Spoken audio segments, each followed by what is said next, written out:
WhatsApp guys, कैसे हो तुम लोग? आई थिंक अच्छे हो। और आज हम लोग हाउस प्रॉपर्टी चैप्टर में बिलोंग करेंगे, मगर उसका दो क्वेश्चंस आज करेंगे जो बहुत ज़्यादा डिफिकल्टी माना जाता है। और ये दो क्वेश्चंस अगर हम लोग ठीक से कर लेते हैं तो आगे में जब हम लोग computations of taxable income from house property करेंगे तब हम लोग को बहुत बहुत बहुत ज़्यादा इजी महसूस होगा। ये हम एश्योरेंस दे सकते हैं।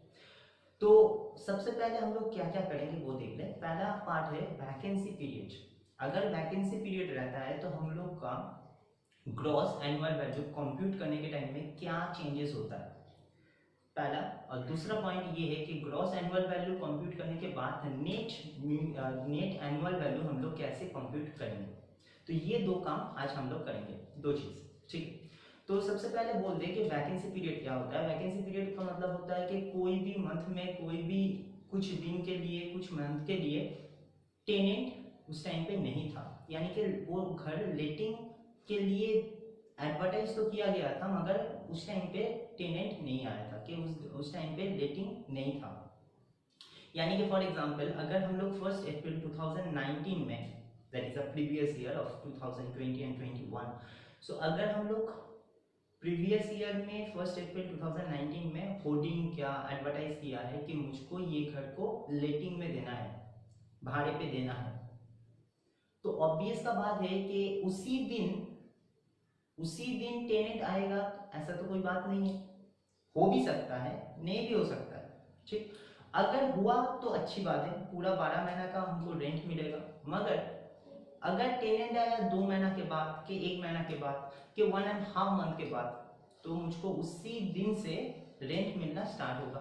हम तो उसको बोल नहीं सकते कि भाई मुझको 12 महीना का रेंट दो। मगर रेंट कलेक्शंस जो होगा वो हो सकता है कि 10 मंथ का हो, कि 11 मंथ का हो, कि 10.5 मंथ का हो। But fair rent, municipal value and standard rent, ये तीनों वैल्यू तो 12 मंथ का ही रहेगा, क्योंकि ये तीनों वैल्यू में कोई वैकेंसी का तो बात नहीं होता है। तो ऑब्वियस का बात है कि इसमें हम लोग का वैकेंसी का पार्ट होता है एआरआर में, मगर बाकी तीनों में वैकेंसी नहीं होता है। तो यहाँ पर हम लोग का कुछ चेंजेस, कुछ जो स्टेप था, स्टेप 1, स्टेप 2 एंड स्टेप 3, इसमें कुछ ना कुछ चेंजेस होता है, ठीक है। तो उसके लिए हमने एक छोटा सा सम्स यहाँ पर तैयार किए, देख सकते हो। Municipal value 1000, 1500, 900, 1900 and 2200। Fair rent 1500, 1800, 1800 and 2300। SR 900।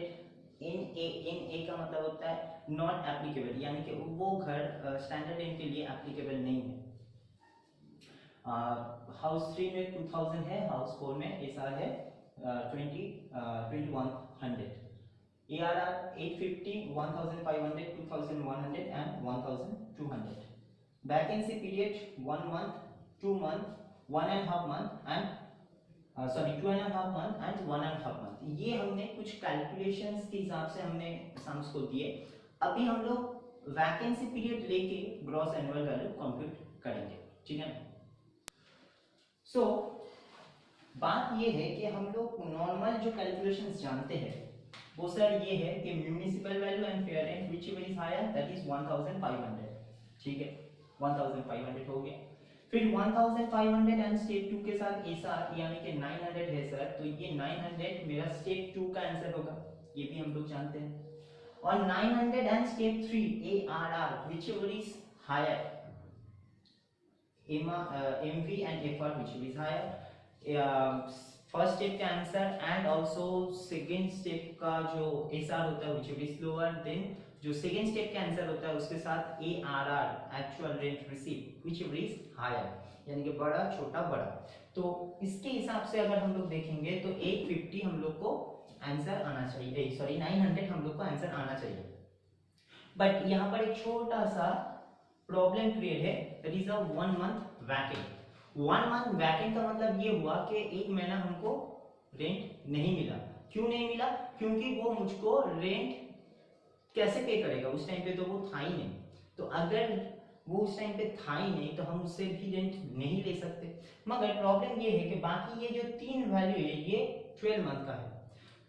तो अगर ये 12 मंथ का है और ये मेरा 850 जो है वो मेरा 11 मंथ का है, सो 12 मंथ के साथ 11 मंथ का अगर हम लोग चेकिंग करने चाहे तो कौन बड़ा होगा हमेशा? 12 मंथ। तो ये जो हम लोग जस्टिफिकेशंस करेंगे, जो चेकिंग करेंगे, जो डिफरेंस देखेंगे, तो ऑब्वियस का बात है कि ARR हमेशा छोटा ही होगा ड्यू टू ओनली वैकेंसी। सही। तो इस सिचुएशन में जब वैकेंसी रहेगा, इस सिचुएशन में ARR को चेक करके देखो कि अगर वो 12 मंथ के लिए मिलता, ये तो अभी मिला है 11 मंथ के लिए, अगर ये 12 मंथ के लिए मिलता तो क्या ये हायर देन ऑफ 900 होता कि इससे छोटा ही होता? एक बार करके देखें। 850 मल्टीप्लाई 12 डिवाइडेड 11, क्योंकि 11 मंथ के लिए वो रिप्रेजेंट कर रहा है और 12 मंथ के लिए हमको चाहिए, तो 850 इंटू 12 डिवाइडेड 11 यानी कि आ रहा है 927। अब सोच के देखो 927 यानी कि ये 850 जो है ये मिलना चाहिए था 927, अगर ये 12 मंथ के लिए मिलता। तो क्यों नहीं मिल रहा? क्योंकि ड्यू टू ओनली वैकेंसी के लिए ये मुझको कम मिल रहा है।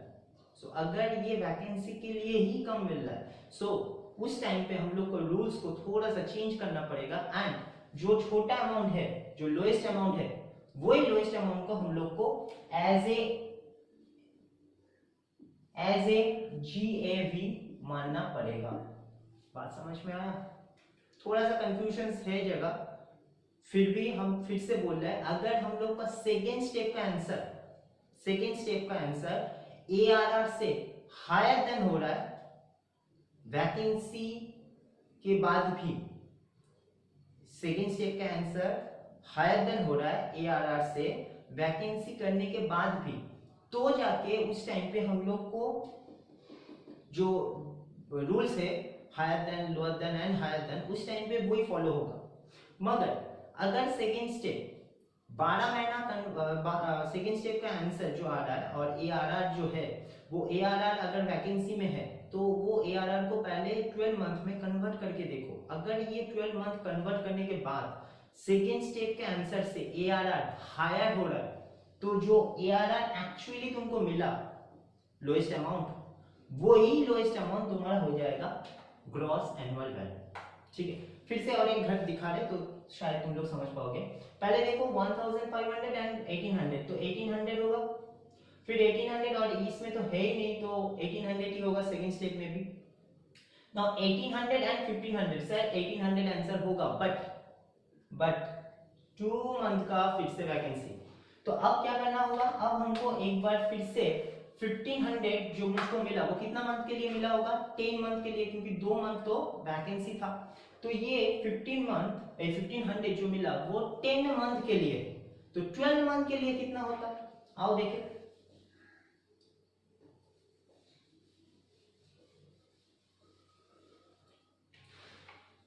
कैसे होगा?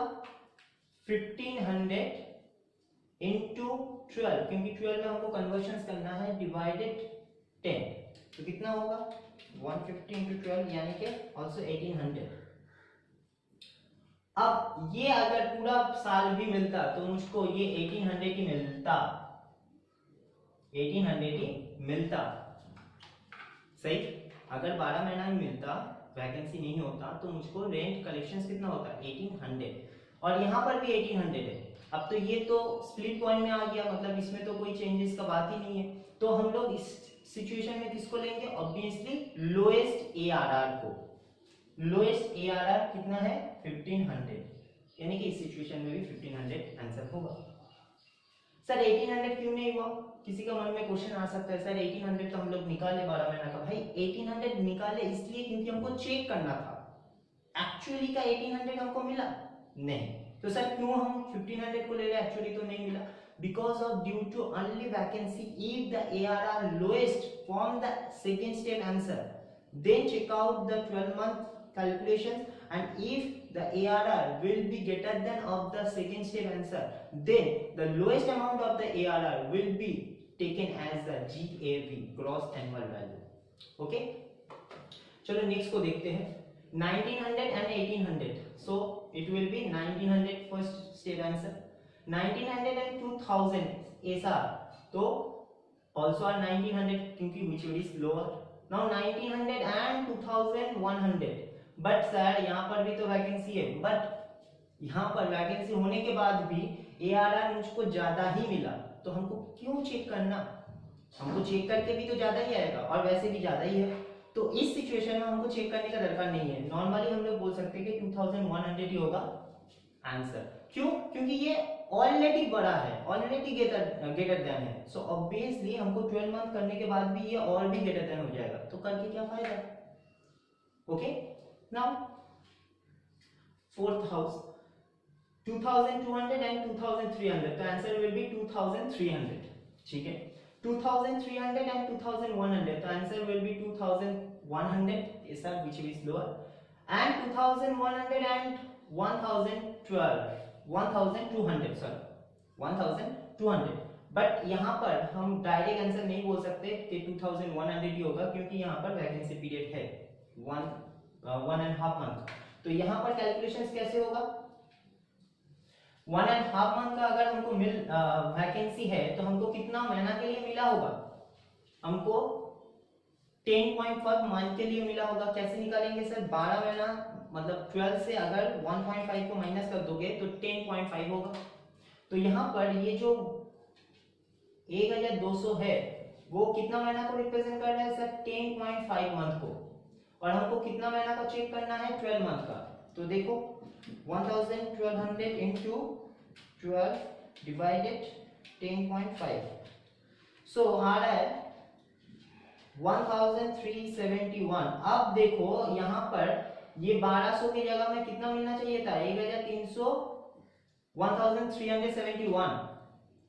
सो ऑब्वियस का बात है कि अगर हमको 12 महीना का पूरा फुलफिल मिल भी जाता तब भी ये अमाउंट मेरे से सेकेंड स्टेप से आंसर छोटा ही होता, क्योंकि मुझको पूरा 12 महीना का मिलने के बाद कितना मिल रहा है, 1371 रुपए, और सेकेंड स्टेप का आंसर क्या है सर, 2100, तो क्या ये 1371 2100 को कवर दे रहा है, क्या 2100 से ग्रेटर देन हो रहा है, नो सर।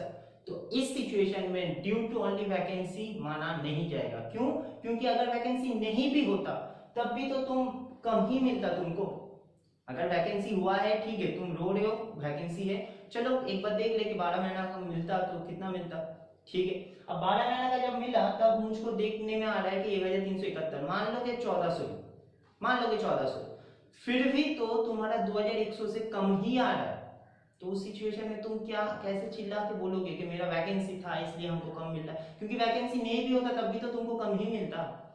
तो इस सिचुएशन में वो लॉजिक यूज नहीं होगा जो ड्यू टू ओनली वैकेंसी के कारण छोटा को हम लोग ARR ले सकते हैं, मतलब एज ए गैप ले सकते हैं। तो यहाँ पर आंसर क्या होगा, 2100, दैट्स इट।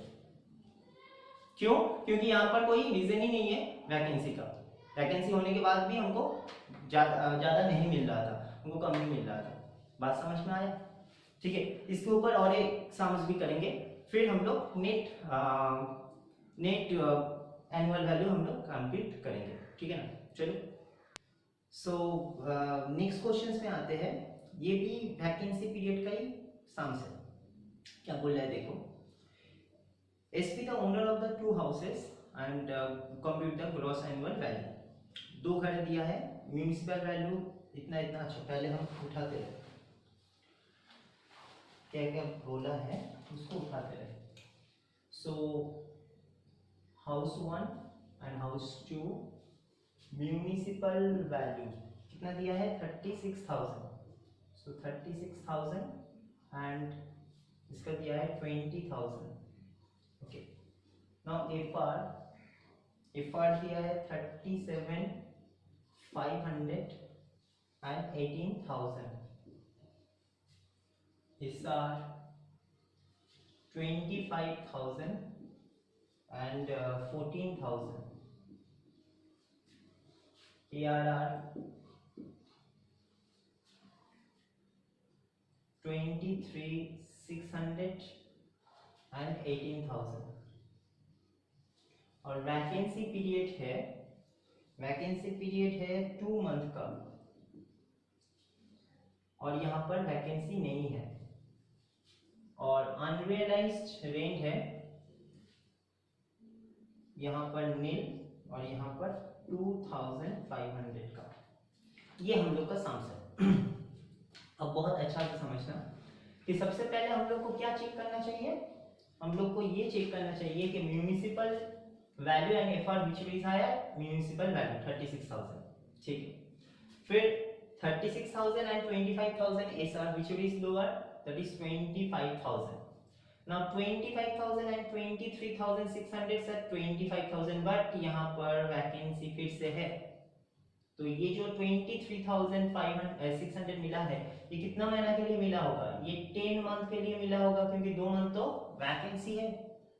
बात समझ में आ रहा है? तो यहाँ पर हमको चेक करके एक बार देखना चाहिए कि 23,600 अगर 12 महीना के लिए मिलता तो मुझको कितना मिलता है, यानी कि 12/10, तो कितना हो रहा है 23,600 इंटू 12 डिवाइडेड 10, तो मिलता मुझको 28,320। तो यहाँ यानी कि ये 23,000 की जगह में मिला होता 28,320, सही है 28,320। तो अब सोच के देखो 25,000 और 28,000 विच इज हायर, सर 28,000, सही, यानी कि 28,000 हमको मिल सकता था, ड्यू टू ओनली वैकेंसी हमको ये कम अमाउंट मिला।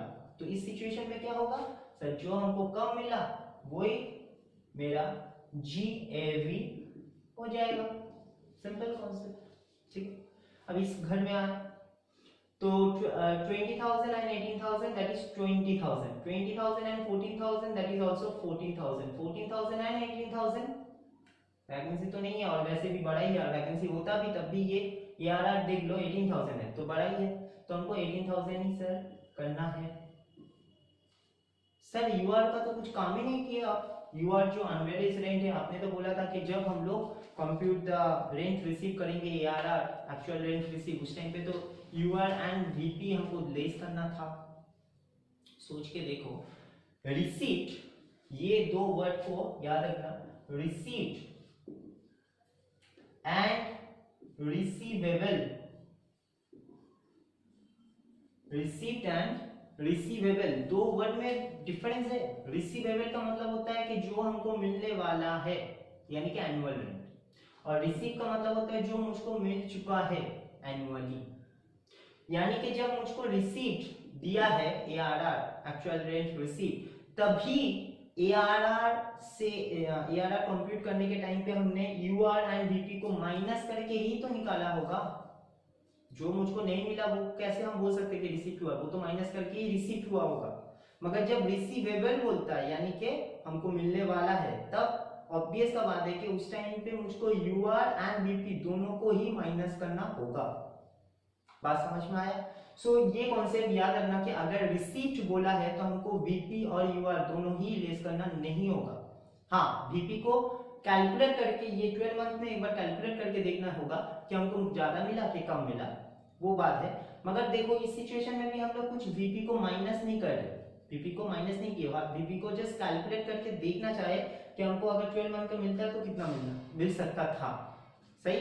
तो ये बात था VP के लिए, और ये दिमाग में तुम लोग सेट कर लो कि VP का साम्स यानी कि वैकेंसी पीरियड लेके हम लोग का साम्स आएगा ही आएगा, ये इसमें कोई चेंजेस नहीं है, ठीक है। अभी हम लोग नेक्स्ट पार्ट में आते हैं, नेट एनुअल वैल्यू कैसे कंप्यूट करते देखते हैं। ओके, सो सबसे पहले हम लोग ये समझ ले कि नेट एनुअल वैल्यू हम लोग कैसे निकालेंगे। सिंपल है, ग्रॉस, शायद देख भी पा रहे हो, ग्रॉस एनुअल वैल्यू पहले कंप्यूट कर लिए, ठीक है, मतलब वो 3 स्टेप से, और वैकेंसी रहेगा तो अभी दिखा दिए। Gross annual value less municipal tax paid by owner, ये टैक्स तुमको लेस करना पड़ेगा। सर किसके ऊपर वो टैक्स चार्ज करेंगे, टैक्स सिंस लिखा है म्यूनिसिपल टैक्स, तो ऑब्वियसली ये म्यूनिसिपल वैल्यू के ऊपर लेविड होता है। यानी कि फॉर एग्जांपल म्यूनिसिपल वैल्यू है 1 लाख और मुझको टैक्स रेट दिया है 10%, तो म्यूनिसिपल टैक्स कितना होगा, दैट इज 10,000, 1 लाख ऑफ 10%, ठीक है ना, 10%, बस माइनस कर दो तो जो बचेगा that is a net municipal, बार बार गलत हो जाता है, नेट एनुअल वैल्यू, ठीक है ना। बस इतना ही हम लोग को याद रखना होगा और कुछ नहीं, और उसके बाद अलग बात होता है तो वो बाद में देखेंगे, ठीक है। तब तक पहले एग्जाम्स कर लो। तो यहाँ पर वही सिस्टम है, वही बात है, पहले देख ले म्यूनिसिपल वैल्यू कितना है सर 30,000। फिर देखो ARR दिया है तो ऑब्वियसली म्यूनिसिपल वैल्यू के साथ तो ARR का कनेक्शन नहीं है, म्यूनिसिपल वैल्यू के साथ FR का कनेक्शन है। तो 30,000 एंड 36,000 व्हिच इज हायर 36,000, ठीक है। Now 36,000 and SR which is lower sir 30,000, ये आंसर होगा 30,000 सेकंड स्टेप से। फिर 30,000 एंड 42,000 बट यहाँ पर देखो वैकेंसी था, तो वैकेंसी था तो था, कोई प्रॉब्लम तो नहीं है। यहाँ पर ARR एक्चुअल रेंट रिसीव कितना दिया 42,000, तो अगर वैकेंसी हो भी रहा है तब भी तो मुझको ज्यादा मिल रहा है। सो डजंट मैटर कि मुझको 12 महीना का कितना मिलता, हमको 11 महीना का ही 42,000 मिला तो 12 महीना का तो ज्यादा ही मिलता, तो चेक करने का कोई दरकार नहीं है। यहाँ पर 42,000 हम लोग बिठा सकते हैं। ये हो गया मेरा GAV, ठीक है। दूसरा 26,000 municipal value and 28,000 fair rent, तो व्हिच इज हायर सर 28,000। फिर 28,000 and 35,000 SR which is lower sir 28,000, फिर से 28,000 होगा answer. And 28,000 and 36,000 which is higher that is 36,000 and 2 month का वैकेंसी है तब भी मुझको कोई काम का नहीं है क्योंकि ऑलरेडी ARR आया था। तो यहाँ पर आंसर होगा कितना 36,000, got it. Then house 3 35,000 and FR है 30,000, तो which is higher 35,000।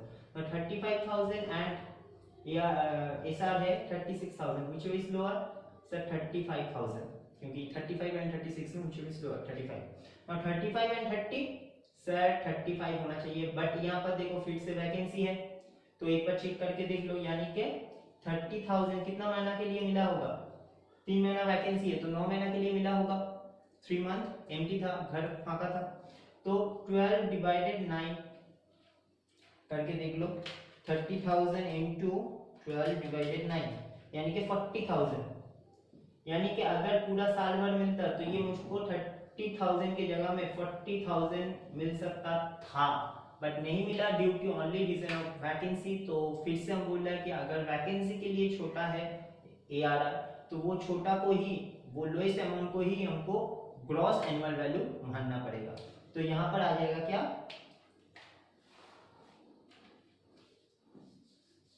यहां पर आ जाएगा 30,000 नॉट 40,000, क्योंकि 40,000 हमको मिल सकता था, मिला नहीं है, ठीक है ना, मिल सकता था। सो अब कॉम्प्यूटेशंस ऑफ नेट एनुअल वैल्यू हम लोग को क्वेश्चंस में बोला था, तो क्या करना होगा ग्रॉस एनुअल वैल्यू से municipal tax paid by owner भी बोल दिया, ये कभी कभार टेनेंट भी बोल सकता है, पेड बाय टेनेंट, तो उस टाइम पे हमको टैक्स लेस करना नहीं होगा। क्यों? क्योंकि म्युनिसिपल टैक्स हमेशा ओनर अगर पे करता है तो ही ओनर को छूट मिलेगा, अगर टेनेंट उसके बिहाफ में, ओनर के बिहाफ में टेनेंट पे कर देता है तो उसको बेनिफिट ओनर को नहीं मिलेगा, ठीक है। ओके, नाउ ग्रॉस यहां से लेस कर देंगे, less municipal tax paid by owner, ये पूरा लिखना पड़ेगा, हम शॉर्ट में लिखे मगर तुम लोग पूरा लिखना सेंटेंस में। सो किसके ऊपर क्या होगा 10% ऑफ किसका म्युनिसिपल वैल्यू का, तो 30,000 है, 30,000 का 10% कितना होता है सर 3,000।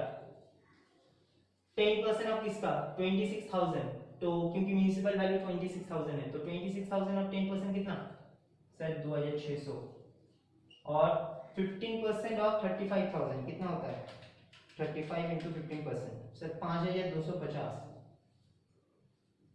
सो ये खाली माइनस कर दो और तुम्हारा आ जाएगा NAV नेट एनुअल वैल्यू, देखा जाए कितना होता है 5,250, कितना आ रहा है 24,750,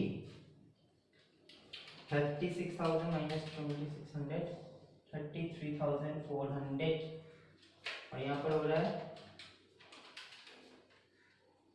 39,000।